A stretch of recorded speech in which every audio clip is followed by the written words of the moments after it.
بسم اللہ الرحمن الرحیم، الحمدللہ رب العالمین والصلاۃ والسلام علی خاتم النبیین۔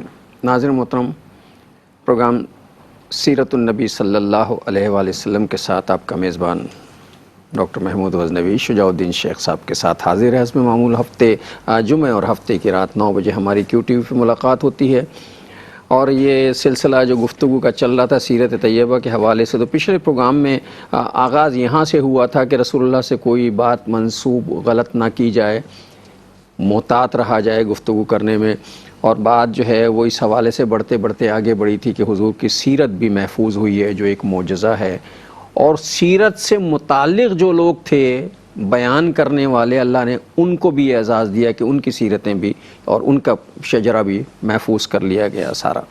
اور یہ حیرت انگیز بات ہے جو صرف یہ اعزاز مسلمانوں کو دنیا میں حاصل ہے کہ یہ علم الاسماء جو ہے اس کے موجد بھی یہی ہیں، اور اس کے علاوہ کوئی یہ کام کر نہیں سکتا، کسی کے پاس یہ کام کرنے کا اب تو گنجائش نہیں ہے، تو جس کے پاس گنجائش تھی اس نے یہ کام جو ہے وہ کر لیا۔ پھر بات آگے بڑھی تھی، اور پھر چلتے چلتے یہاں تک ہوئی تھی کہ اللہ تعالیٰ نے کچھ رسومات جو ہیں ان کی میخ کنی کی ہے، جس میں زید بن حارثہ والی بات آئی تھی کہ رسول اللہ نے ان کی بیوی کو طلاق ہوئی، اور اس کے بعد حضرت زینب ام المومنین حضرت زینب رضی اللہ تعالیٰ عنہ ان سے آپ نے نکاح فرمایا۔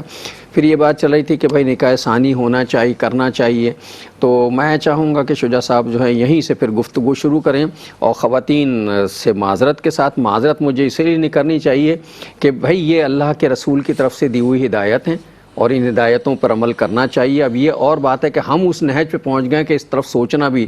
اچھا، ایک چیز میں ویسے پوچھنا چاہتا ہوں شجاع صاحب سے، صرف آپ کی دلجوئی کے لیے اور تالیف قلب کے لیے، کہ شجاع صاحب السلام علیکم۔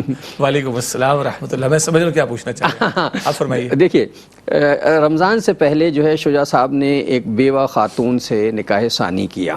بسم اللہ الرحمن الرحیم، اللہم صلی علی محمد وعلی آل محمد وبارک وسلم، رب اشرح لی صدری ویسر لی امری واحلل عقدۃ من لسانی یفقہوا قولی واجعل لی وزیرا من اہلی، آمین یا رب العالمین۔ پہلی بات تو ہے کہ پچھلے پروگرام میں بھی اور آج بھی آپ نے سارا اپنے اوپر لے لیا، جبکہ یہ سارا میری طرف ہونا چاہیے۔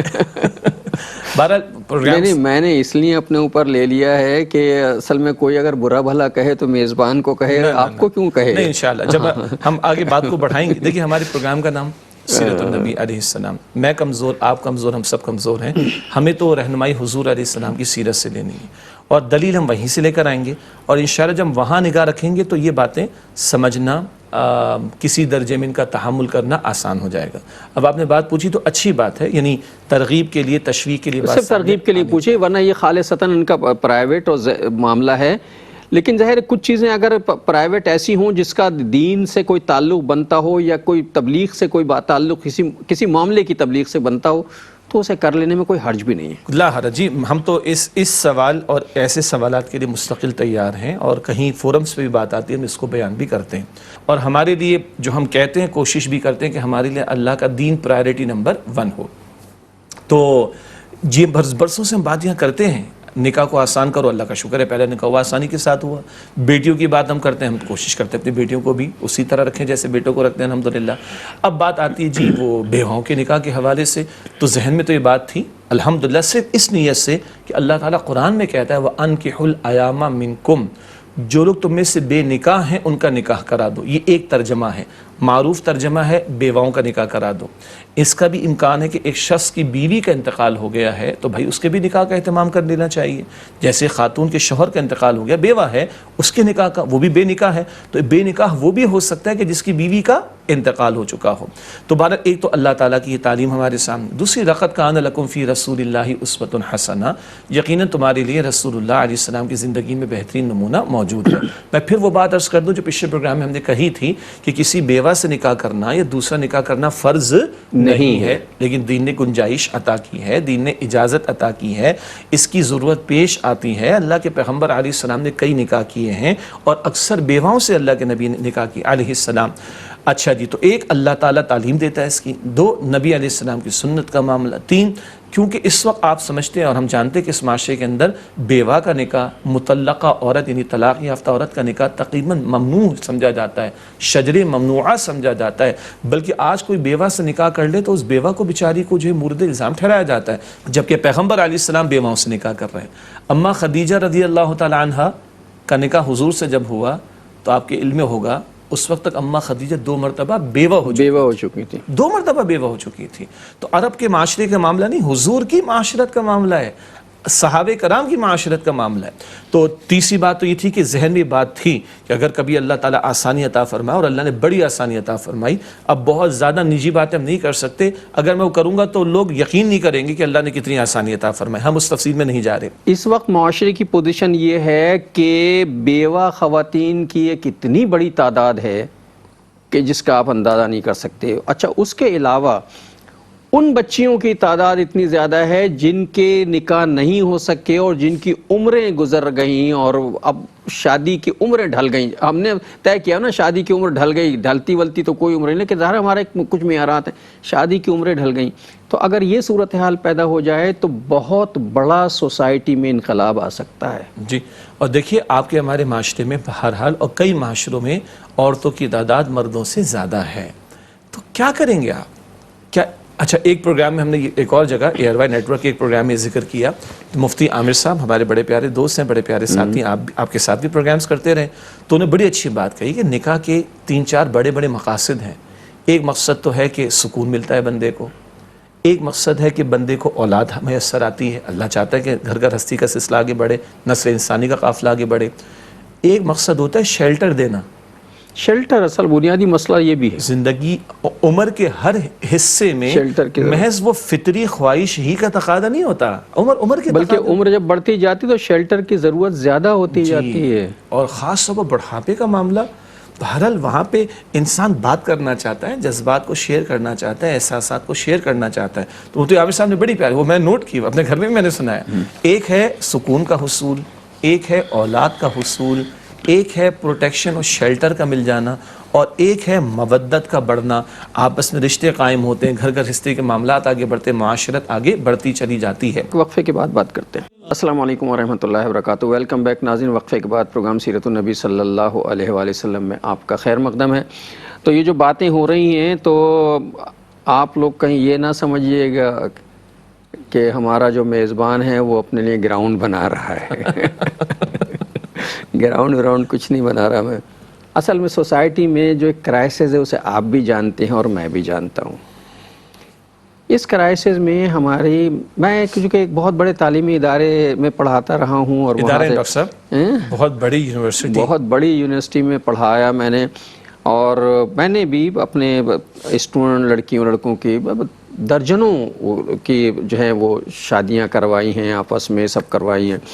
تو مجھے اس بات کا اندازہ ہے کہ یہ کتنا بڑا کرائسس ہے، اور خود میری طالب علموں میں اتنی لڑکیاں جو ہیں ان کی عمریں جو ہیں وہ ڈھل گئی ہیں اور انہیں اچھے رشتے نہیں مل رہے۔ ایک تو خیر ہمارے اپنے معیارات کچھ میں رشتے نہیں مل رہے، کچھ من جانب اللہ بھی ہے، کچھ تاخیر تقدیم کا معاملہ بھی ہے۔ تو اگر ایسی صورتحال پیدا ہو جائے تو یہ ان سب کو شیلٹر چاہیے۔ اب ان کا کوئی کمانے والا نہیں ہے، اب یہ ماں باپ کے سر پہ کب تک، ماں باپ کا بھی ایک دن جو ہے وہ اس دنیا سے رخصت ہونا نہیں، اکیلی رہ جائے، ان کا کوئی تو شیلٹر ہونا چاہیے۔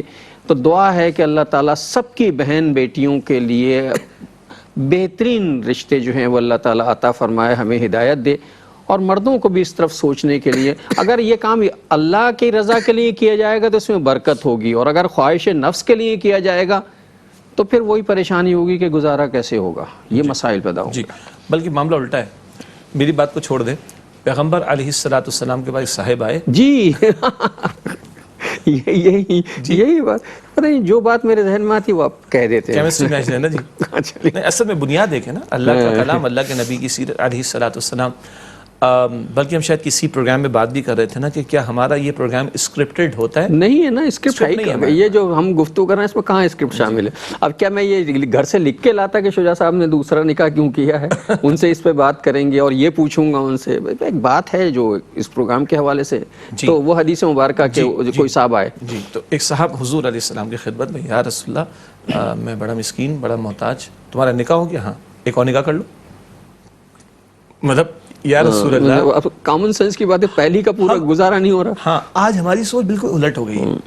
حضور فرماتے دوسرا نکاح کر لو, وہ دوسرا نکاح بھی کر لیا, پھر وہی مسئلہ, تو یا رسول اللہ ابھی بھی وہی حالات ہے, اچھا تم ایک اور نکاح کر لو. اب جب تیسرا نکاح کیا, پھر جو اللہ تعالیٰ نے ان کے لیے دروازے کھولے اور راستے کھولے, اللہ اکبر کبیرہ. ہمارے تصورات خالص مادہ پرستی والی سوچ کے گرد گھومتے ہیں. جب ہم ایمان کی بصیرت کی روشنی میں انشاءاللہ سوچنا شروع کریں گے تو حضور کی بات میں ہی نجات ہے صلی اللہ علیہ وسلم, قرآن کی بات میں ہی نجات ہے. اصل وہ حکمت جو اللہ سمجھتا ہے وہ ہم نہیں سمجھ, جو اللہ جانتا ہے, ظاہر ہم کیسے جان سکتے ہیں اللہ کی حکمتیں کیا ہیں. دوسرا ہے کہ اللہ تعالیٰ نصیبوں سے, اس کے نصیب کا رزق ہوگا, اس کے نصیب کی برکت ہوگی, وہ آگے بڑھے گی. تو اس طرح جو یہ رسول اللہ نے یہ سب کر کے دکھایا ہے, مطلب یہ صرف سننے کی باتیں نہیں وہ ہیں. نصیب کی آپ نے بات کی, ایک حدیث ہم کئی مرتبہ پہلے دہرا چکے ہیں, کئی مرتبہ. حضور علیہ السلام نے فرمایا حل تنصرون وترزقون الا بضعفائکم, تمہیں مدد دی جاتی ہے اور تمہیں رزق دیا جاتا ہے تمہارے کمزوروں کی وجہ سے. اب کمزور کون کون ہے؟ عورت فطری طور پر کمزور ہے, کوئی بیوہ ہو فطری طور پر وہ کمزور ہو جاتی ہے, کوئی بیٹیاں ہوں فطری طور پر کمزور ہیں, بوڑھے ماں باپ ہوں فطری طور پر کمزور ہیں, بچے چھوٹے ہوں فطری طور پر کمزور ہیں. اب ان کا پورا کیسے ہوگا؟ ہاں, بوڑھے رشتہ دار آپ کی میری کفالت میں آ جائیں, وہ دادا دادی ہو سکتے ہیں, نانا نانی ہو سکتے ہیں, ساس سسر ہو سکتے ہیں, قریب رشتہ دار ہو سکتا ہے, وہ بھی کمزور ہیں. اللہ تعالیٰ ان کی بدولت آپ کو مجھے عطا فرمائے گا. جی. اور دیکھیے رازق آپ اور میں تھوڑے ہی ہیں, رازق تو اللہ ہے, اللہ ذریعہ بنائے گا. بس ہم اس ٹریک پہ چلیں جو اللہ اور اس کے رسول علیہ الصلوۃ والسلام کی تعلیم ہے, یہ یقین رکھ کر کہ کامیابی اسی میں, نجات. دنیا الٹی ہو جائے یہ اصول کبھی نہیں بدلیں گے, اور ان کی برکتیں کوئی نہیں روک سکتا اگر ہم ان اصول پر چلنے کی کوشش کریں گے. مطلب میں بہت زیادہ نہیں پرسنل باتیں بیان کرنا چاہ رہا, لیکن اللہ تعالیٰ نے جو ہم نے پہلا نکاح بھی کیا وہاں بھی دین ترجیح تھا, الحمدللہ اللہ آج تک برکتیں دے رہا, 18-19 سال ہو گئے.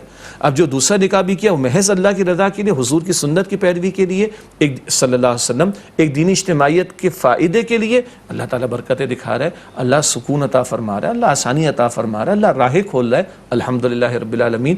مطلب سبحان اللہ. وہ بڑی پیاری ایک مثال دی گئی کہ ہم بچے کو جب اچھالتے ہیں نا تو وہ ہنستا ہے, مسکراتا ہے, حالانکہ اچھال رہے اس کو, وہ کیوں ہنستا ہے؟ اس کو پتا ہے جو اچھال رہا ہے مجھے کیچ بھی کر لے گا. تو یہ بدلتے حالات میں تھوڑا بہت مشقت تو آئے گی, مشقت تو ہے, کوئی شک نہیں اس کے اندر, لیکن جب بندہ اللہ پر توکل کر کے مشقت جھیلتا ہے تو اللہ اس کو تھام لیتا ہے. جیسے بچہ مسکراتا ہے, حالانکہ ہوا میں اوپر کر دیا اس کے باپ نے, اس کو کیچ کر لیتا, مسکراتے اس لیے مجھے کیچ کر لے گا. تو بندہ بھی پریشان نہ ہو, دین پر عمل میں مشقت تو آتی ہے, نو ڈاؤٹ اباؤٹ دس, لیکن اس مشقت کے ساتھ جو راحت آتی ہے, جو برکت آتی ہے, جو سکون آتا ہے, جو اطمینان آتا ہے, that can be felt, that can not be explained. وہ ہم فیل کر سکتے ہیں, محسوس کر سکتے, بیان نہیں کر سکتے. اللہ بس یقین عطا کروائے. ہم بہت چھوٹے ہیں ڈاکٹر صاحب, ہم بہت چھوٹے ہیں, بڑی بات اللہ کی ہے, بڑی بات اللہ کے پیغمبر کی صلی اللہ علیہ وسلم. تو ناظرین محترم, یہ دیکھیے آپ کہیں گے کہ کس موضوع پر گفتگو کر رہے ہیں. کسی موضوع پر گفتگو, موضوع سیرت النبی ہی کا ہے. سیرت النبی زندگی کے تمام معاملات کا احاطہ کرتی ہے. رسول اللہ کی سیرت معجزہ ہے, اس پر گفتگو ہو رہی تھی. تو زندگی کے جو معاملات ہیں وہ بھی تو, اس پہ بھی تو سیرت کا ریفلیکشن یا سیرت کا جو ہے وہ انعکاس ہونا چاہیے, اس حوالے سے گفتگو کی. اور پھر معاشرتی مسائل, دیکھیے اللہ تعالیٰ نے قرآن حکیم میں کہا, جس کا مفہوم یہ ہے کہ تم پہ جو مصیبتیں آتی ہیں وہ تمہارے اعمال کی وجہ سے آتی ہیں. اللہ تعالیٰ کو کسی کو پریشان کر کے اور مصیبت میں مبتلا کر کے کوئی خوشی نہیں ہوتی, یہ ہمارے اعمال کا نتیجہ ہوتا ہے.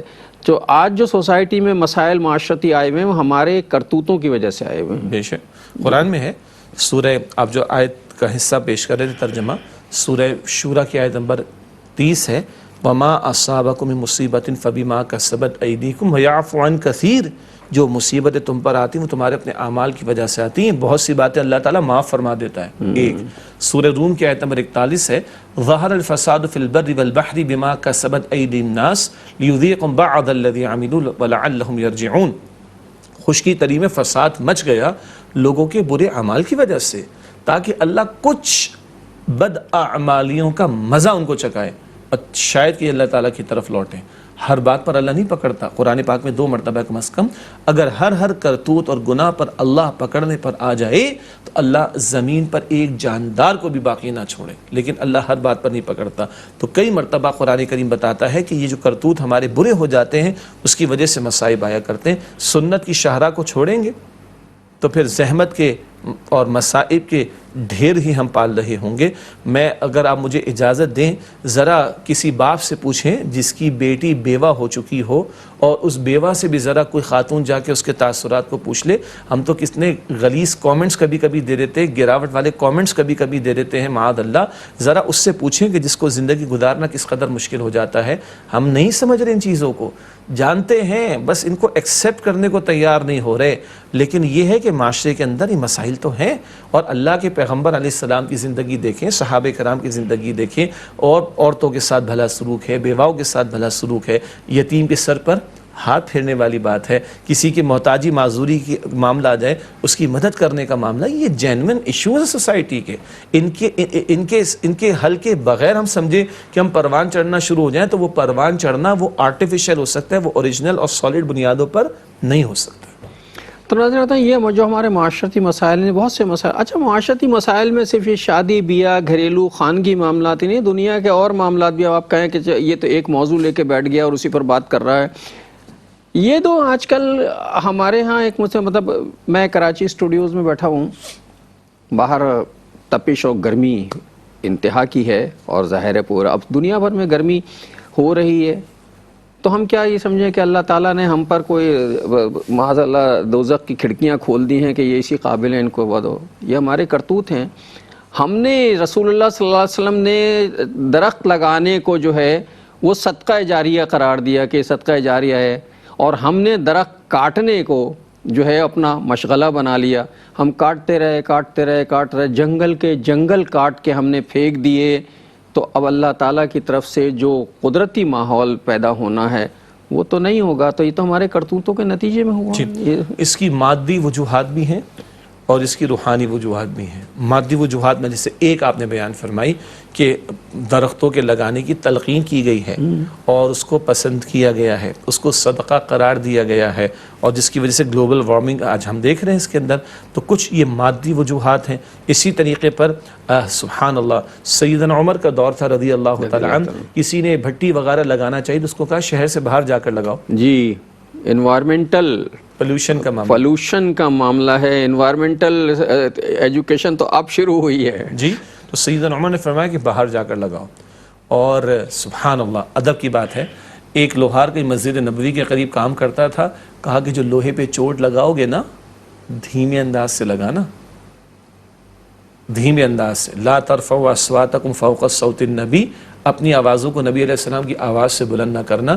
اس ادب اور احترام کے ذیل میں سیدنا عمر نے فرمایا اس کو کہ تم نے لوہے کا کام کرنا ہے تو چوٹ بڑی دھیمی انداز میں لگانا, آواز بلند نہ ہو اس کی. یہ ہے ادب و احترام کا پہلو. اور وہ ہے مادی اعتبار سے کہ تم نے کوئی بھٹی وغیرہ لگانی تو شہر کے باہر لگاؤ. آج آپ دیکھ لیجئے یہ پولوشن کے مسائل بڑے شہروں میں کیوں ہیں. اس کی ایک وجہ یہ ہے کہ انڈسٹریل ایریاز کو بھی ہم نے شہروں کے اندر جو ہے وہ شامل کر ڈالا, تو اس کو بھی دیکھنے کی ضرورت ہے. اور ایک کیا ہے, ایک ہے ڈاکٹر صاحب ہمارے گناہوں کے نتائج.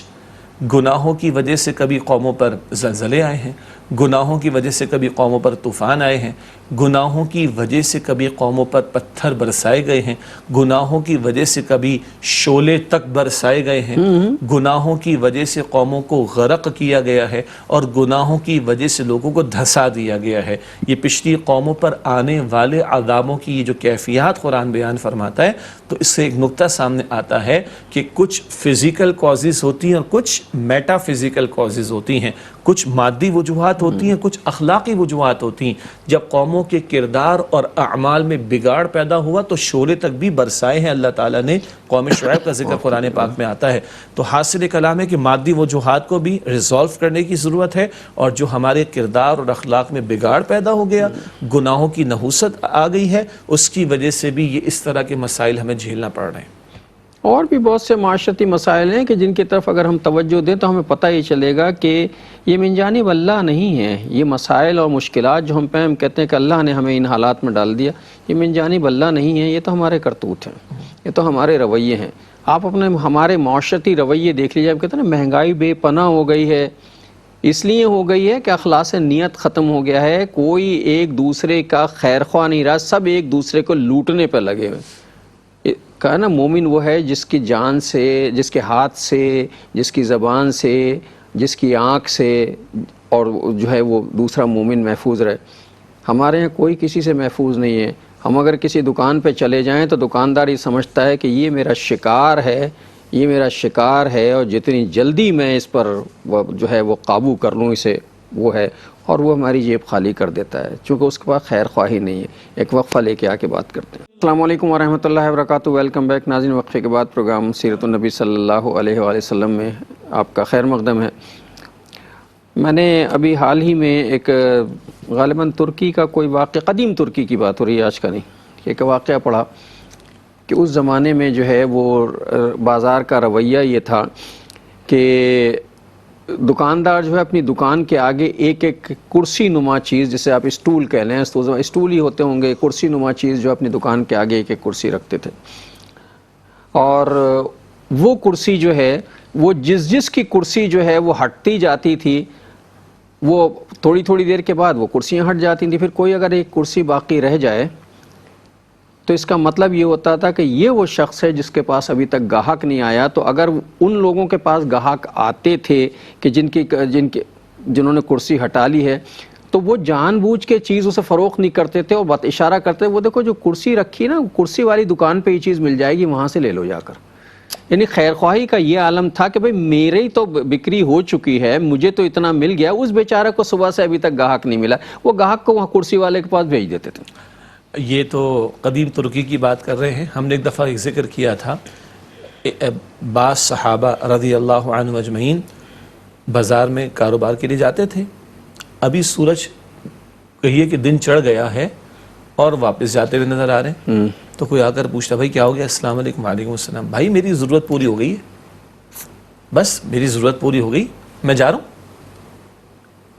اپنے دوسرے بھائی کے لیے جگہ چھوڑ دی. گویا کہ آج ہمارا حال یہ ہے کہ اگر تو گورنمنٹ پابندی نہ کروائے تو ساری رات کھولنے کو تیار رہیں گے، یا ہر بندہ دیکھے گا یار یہ بند کر دو، اس کے بعد میں بیٹھوں گا تھوڑی دیر پھر بند کروں گا. یہ مارکیٹوں میں کمپٹیشن اسی لیے شروع ہوا نا، یہ رات کو 12 بجے تک مارکیٹیں کھلتی رہی. وہ یہ نا کہ اگر میں نے دکان بند کر دی تو گاہک ادھر چلا جائے گا. کیا ہم بھول گئے؟ یہ حل میں مزید ہے. کیا ہم بھول گئے کہ ہم تو اپنا طے کروا کر آئے؟ ہاں یہ بھول گئے. اسی لیے تو برکت اتنا کہا لینے کے باوجود وہ یہ کہتے ہیں برکت نہیں ہے، وہ یہ کہتے ہیں گزارا نہیں ہوتا، وہ یہ کہتے ہیں جی دیوالیہ نکل گیا ہے. حالانکہ تجوریاں بھری ہوئی ہیں، اس لیے کہ ان تجوریوں میں برکت نہیں ہے، اخلاص نیت نہیں ہے. جی ہم تو اپنا طے کرا کر آئے نا.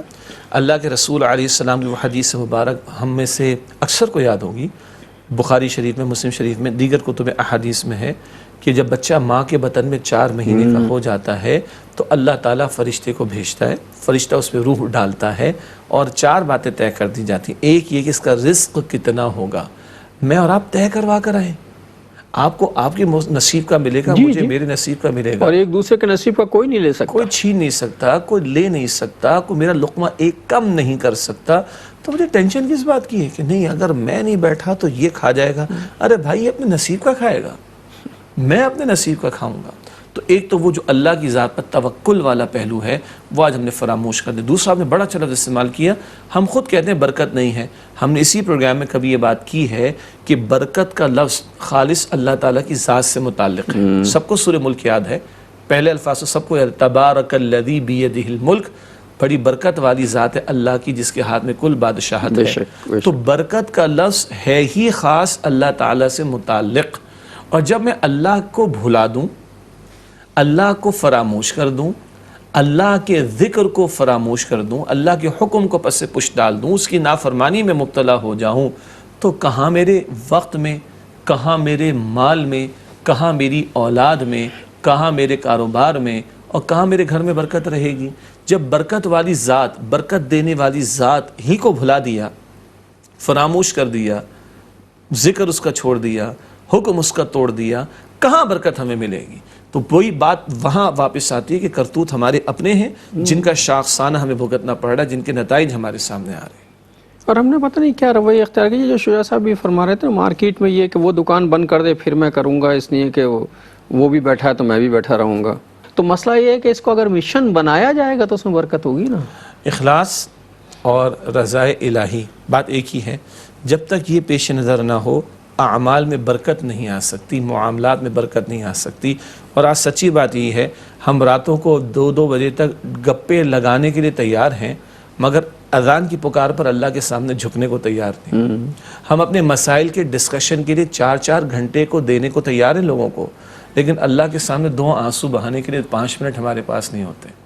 مسئلہ وہی ہے کہ جب اللہ کو بھلا دیں گے, اللہ کو فراموش کر دیں گے, اللہ کو پس سے پوچھ ڈال دیں گے, تو برکت رہے گی کہاں؟ پھر یہ ہوگا کہ جتنا بھر لو گے کم محسوس ہوگا, جتنا مطلب پھر کوئی حد نہیں ہوتی. ڈاکٹر صاحب ابھی آپ جملہ ارشاد فرما رہے تھے, تو کیا کریں جی, گزارا نہیں ہوتا. میں ایک جگہ ٹریول کر رہا تھا اسلام آباد میں, اچھے صاحب علم آدمی, بڑے دیندار آدمی, یہ جملہ ان کی طرف سے میں, لوگ کہتے ہیں گزارا ہے. تو میں نے کہا گزاری کی ڈیفینیشن کیا ہے؟ گزاری کی ڈیفینیشن کیا ہے؟ اللہ کے پیغمبر علیہ السلام فرماتے بڑا خوش نصیب ہے وہ بندہ جس کو رہنے کو ایک چھت مل جائے, جس کو اپنی حیا کی حفاظت کے لیے ایک بیوی مل جائے, اور جس کو بقدر ضرورت 2 وقت کی روٹی مل جائے اور مناسب سواری مل جائے. بڑا ہی خوش قسمت انسان ہے وہ. ہم پتہ نہیں کتنے بڑے ایک مسئلہ ہو گیا ہے شجاع صاحب, گزارا اس لیے نہیں ہوتا, بیسک نیڈس جو ہیں وہ گنتی کی آپ انگلیوں پہ گن لیجیے. بنیادی ضرورت کیا ہے میری؟ بھوک, پیاس, لباس, مکان اور نکاح. جی یہ بنیادی ضرورت ہے. کبھی بیمار ہو تو دوا, یہ بنیادی, یہ 6 یا 7 بیسک نیڈس ہیں. اس کے بعد جو ہماری سیکنڈری نیڈس ہیں جسے ہم ثانوی, وہ ہماری نیڈس ضرورتیں نہیں ہیں, ہماری خواہشیں ہیں. تو بنیادی ضرورتیں جب خواہشیں بنیادی ضرورت بن جائیں گی تو برکت ختم ہو جاتی. اور خواہشات یا لگژریس جو بھی چیزیں ہیں ان کی کوئی حد نہیں ہوا کرتی. 5000 کو کھلانے والا بھی دعوت ولیمہ کہتا ہے بس کیا کرے, بڑا سادگی سے ہم نے کیا ہے.